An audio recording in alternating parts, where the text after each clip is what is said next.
كلامار مميني إن شاء الله كلام مغنم بميني إن شاء الله كلامار مميني إن شاء الله كلام مغنم بميني fadlan taabo linkiga hoose subscribe leh like siina share garay si saaxiibo badan ay uga faa'iidaan waad maasan tahay applicationka FaceAapp ayaa dunida ku qabsaday duufaano waxaana la bilaabay isticmaalkiisa sanadii 2017 barnaamijku wuxuu dhawaan ku raaxaystay caanimo balaaran sababtoo ah inta badan dadka caanka ah ee Hollywoodka ayaa ku dhajiyay sawiradooda majaajilada ah iyaga oo ku daabacay internetka FaceAapp wuxuu adeegsadaa shabakada Unreal tiknoolajiyada sirdoonka ee aan dabiiciga ahayn si dadka loogu bedelo wajiyada kala duwan ee miraayasha adeegsadayaashu si fudud ayay sawirkooda uga soo qaataan ama ugu sawiraan taleefankooda isla markaana algorithmiska appka ayaa nasta waxa uu naftaada ka dhigi karayaa mid yar ama mid weyn sidoo kale waxaad ku bedeli kartaa jinsigaaga ama waxaad bedeli kartaa muuqaalkaaga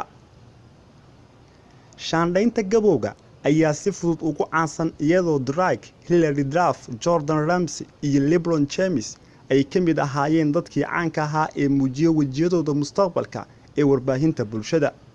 toddobaadkii la soo dhaafay barnaamijku waxa uu ku jiray ciwaanada dhammaan shabakadaha kala duwan ee ka hadla waxyaabaha qaldan iyadoo indha-indheeyaasha ay si aad ah u tilmaameen in shuruudaha adeegsiga appkan ay siinayso shirkadda iska leh appkan ee waddanka Ruushka waxyaabo waali ah oo ay qayb ka tahay wireless lab waa ruqsad aad u ballaaran oo caalami ah ka oo xilli cimri dheer ku muujin karaya in sawirkaaga aad isticmaashid marka la soo koobo markaad isqorto waad adeegsato barnaamijkan shirkadda waxay sameyn kartaa wax badan oo ay jeceshahay oo ku saabsan sawirkaaga waxay ku dhajin kartaa nooc walba wajiga oo ay iyagu u baahan yihiin internetka ayayna sidee doonaan ugu isticmaali karaan mana ahan dhammaan waxyaabahan kuba sharci ahi dabcan sida khibradu ay si sax ah u tilmaameen tani uma badna in ay dhacdo balse tan kale ee Ruushku uu ku leeyahay xogta sawirka waxay noqotay horumarinta aqoonsiga ee wajiga lambarka wireless lab ayaa sidoo kale si cad u sheegaya in sawirada badankooda la tirtiri karo 28 saacadood gudahood markii la soo diro ama macluumaadkan lagu rido dalka Ruushkana uu gaaro laakiin waxay si ku meel gaar ah u kaydsanayaan shirkadana qaybteeda Mareykan qatara kale oo qarsoon ayaa jira kuwa oo aysan daabicin shirkadan balse dad badani ay si aad ah indhaha ugu hayaan wax badan oo ku saabsan shirkadan ayaa jira si kastaba ha noqotee waa xaddiga xaaladaha kale ee qalqalgelinaya ee isticmaalayaasha iyagoo aan is ogeyn ay isku diiwaangeliyay shirkadan shuruudaha adeegsiga waxay ka kooban yihiin heshiis sharci ahaan ku habboon laakiin cilmi baaris ayaa sheegaysa in gabi ahaanba qofna uusan weligiis aqrinin dabeecadaha ganaaxa ee shirkadan tani waa walwal marka la eego qaybta 15aad ee shuruudaha FaceAapp oo dhan laakiin waxay ka mamnuucaysaa in aad tilaabo sharci ah ka qaado shirkadda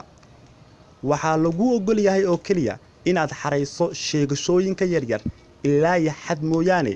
ama aad raadiso amro maxkamadeed oo gaar ah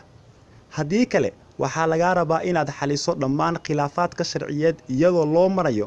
garqaadid qarsoodi ah oo lagu qabto dalka Mareykan gaar ahaan California nasiib wanaagsan waad ka bixi kartaa qodobadan laakiin kaliya waxaad haysataa 30 maalmood laga bilaabo diiwaangelintaada si aad taas u samayso taasi waxay la micno tahay in ka badan 100 milyan ee hadda ku yacday isticmaalka adeegan ay goor dhow ku soo wada biireen kuwa dhawaanahan iibsaday haybi saacadu way quseeyaan waad ka bixi kartaa adoo u diraya ogeysiis qoraal ah waa inaad ku dartaa magacaaga oo buuxo oo muujinaya ujeedadaada cad ee ah in aad ka baxayso dhexdhexaadinta haddii aad tan samayso sharciga California ee caadiga ahi waa uu ku habboon yahay oo waxaad haysataa xuquuqdaadii sharciga ahayd ee aad ku dacweyn lahayd haddii aad rabto haddii aad kala soo degtay wajiga FaceAapp usbuucii la soo dhaaf oo ay ku saleysan tahay Australia waxaad u baahnaan doontaa inaad si dhaqso leh wax uga qabato maadaama waraaqahaasi ay qaadan doonaan ilaa 14 maalmood oo shaqo ah si Ruushku u gaaro boostada caalamiga ahi qaybta 17 ee shuruudaha ayaa sidoo kale qusaysa arrimo dhowr ah. qodobkani wuxuu siinayaa waalala islaam xaqa uu u leeyahay inuu wax ka bedelo shuruudaha waqti kaste iyo in uu shirkadda ama shirkadda iyada ay isku dayi karto inay ogeysiiso dadka isticmaala, laakiin si kale oo sahlan ayay ugu diri doontaa. shuruudaha cusboonaysiinta qadka tooska ayayna u isticmaashaa inta badan. fikrad ahaan ma jiraan wax ka hor istaagaya shirkadda inay si lama filaan ah u soo rogto khidmad adeegsi ah. habka keliya ee lagu ogaanayo waxay noqon kartaa in si joogto ah loo hubiyo shuruudaha adeegsiga casriyeynta ama koontadaada ku xiran xisaabta bankiga ee aad isticmaasho. qaybta 10aad sidoo kale waxay mudan tahay in la xuso iyaduna. waxay caddaynaysaa in aad caymi doontid, difaaci doontid oo aadan waxyeello ku fiirsan doonin FaceAapp. saraakiisha, agaasimayaasha, wakiilada iyo kuwa ka howlgalayaba, shaqaalaha iyo qof walba oo uu quseeyo ayaad u doodi doontaa. khasaaraha mas'uuliyadeed ee shirkadda ayaad sidoo kale qayb ka qaadan kartaa isticmaalka abka awgii. asal ahaan kama dacweyn kartid wixii khasaare ah ama dhaawac ah ee aad kala kulanto shirkaddan, sida sumcad ama waxyeelo ceeb ku keeni kara oo aad kala kulantay waalala islaamka, oo ah adiga oo dhidig ah in sawirkaaga loo isticmaalo qaab laba, ama adiga oo laba oo sawirkaaga loo isticmaalay dhidig.